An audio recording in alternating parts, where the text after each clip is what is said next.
1912 की, जब एक स्विस एडवेंचरर अरेबियन डेजर्ट से भेस बदल कर गुजर रहा था। योहन लुडविच बर्गहार्ट नामी ये एडवेंचरर रास्ता भटक कर चट्टानों के बीच एक पतले रास्ते में पहुंचता है। करीब 1.5 किलोमीटर तक दोनों चट्टानों के बीच चलते चलते आखिरकार रास्ता थोड़ा चौड़ा हुआ और सामने उसने देखा लाइमस्टोन के पहाड़ में बना हुआ एक आलीशान स्ट्रक्चर। सदरन जॉर्डन में वाक़े ये एंशिएंट स्ट्रक्चर इस वीरान रेगिस्तानी वादियों में किसने और क्यों बनाया था। 127 फीट ऊंचा ये स्ट्रक्चर बनाया नहीं बल्कि पहाड़ पर तराशा गया था। आज इसे अरबिक में खाजने कहा जाता है, जिसका मतलब है ट्रेजरी, यानी जहां पर खजाना रखा जाता है।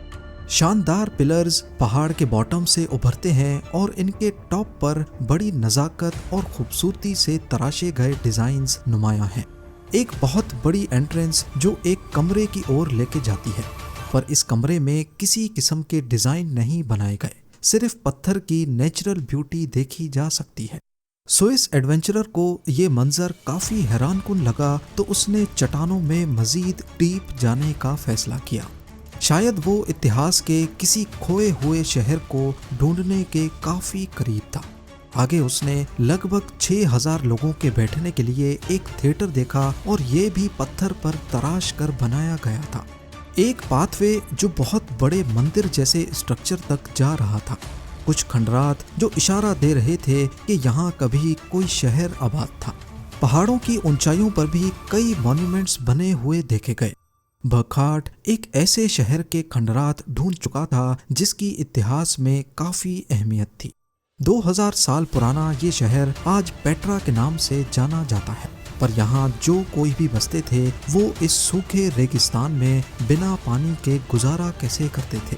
चट्टानों को तराश कर वो स्ट्रक्चर्स क्यों बनाते थे, इस वीरान रेगिस्तान में उनका क्या काम था, और सबसे बढ़कर आखिर वो ये सब छोड़ने पर मजबूर क्यों हुए। ज़ेम टीवी की वीडियोस में एक बार फिर से खुशामदीद।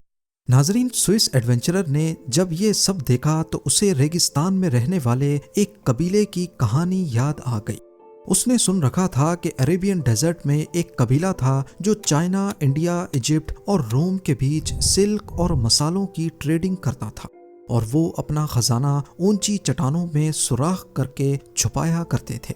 ग्रीक और रोमन सोर्सेज में इन लोगों का नाम नेबेटियंस बताया गया है।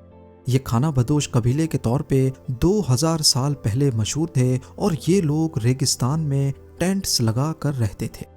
लेकिन टेंट्स में रहने वाले लोग पेट्रा जैसा इतना शानदार शहर बनाने में कैसे कामयाब हुए। बर्गहार्ट की इस डिस्कवरी के बाद पेट्रा को इंटरनेशनल प्रेजेंस मिलना शुरू हो गई। पूरी दुनिया से आर्कियोलॉजिस्ट्स और हिस्टोरियंस यहाँ का रुख करने लगे ताकि इस एंशिएंट मिस्ट्री को सुलझाया जा सके। जाहिर है 127 फीट ऊंची कंस्ट्रक्शन, और वो भी कोई मामूली नहीं, बल्कि पत्थर को तराश कर बनाना कोई आम सी बात नहीं है। इसके लिए वर्कर्स ने जरूर कोई टेम्पररी स्ट्रक्चर खड़ा किया होगा।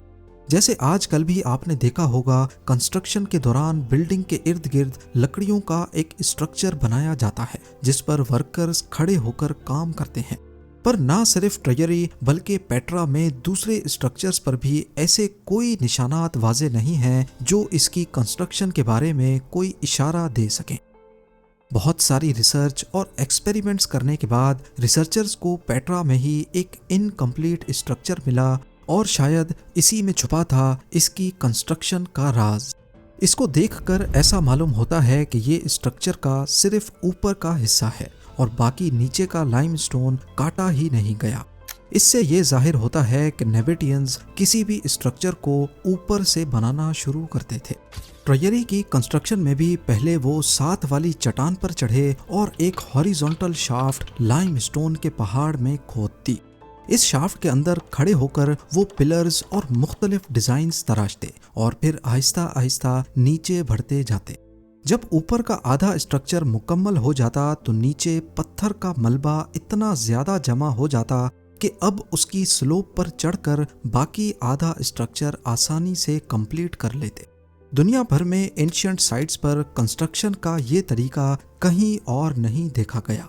इस ट्रिक के बारे में रिसर्चर्स को इशारा तब मिला जब उन्होंने अमेरिका में पेट्रा जैसा स्ट्रक्चर हूबहू तराश कर बनाया। नेविडियंस ने पेट्रा में बहुत कम लिखाई छोड़ी थी। सिर्फ एक दो जगह पर एरामेक स्क्रिप्ट में कुछ लिखा हुआ पाया गया। ये लैंग्वेज मिडिल ईस्ट में जीसस के दौर में इस्तेमाल होती थी। इस स्क्रिप्ट में लिखा था कि ये टूम्ब बहुत मुकद्दस है, इसके अंदर जो कुछ भी है उसको ना कभी बदला जाए ना यहाँ से निकाला जाए। लेकिन जिस चेंबर के बाहर ये लिखा था उसके अंदर सिर्फ चंद शेल्फ के अलावा और कुछ भी नहीं था। इन शेल्फ की साइज देखकर अंदाजा लगाया गया कि ये डेड बॉडीज रखने के काम आते थे।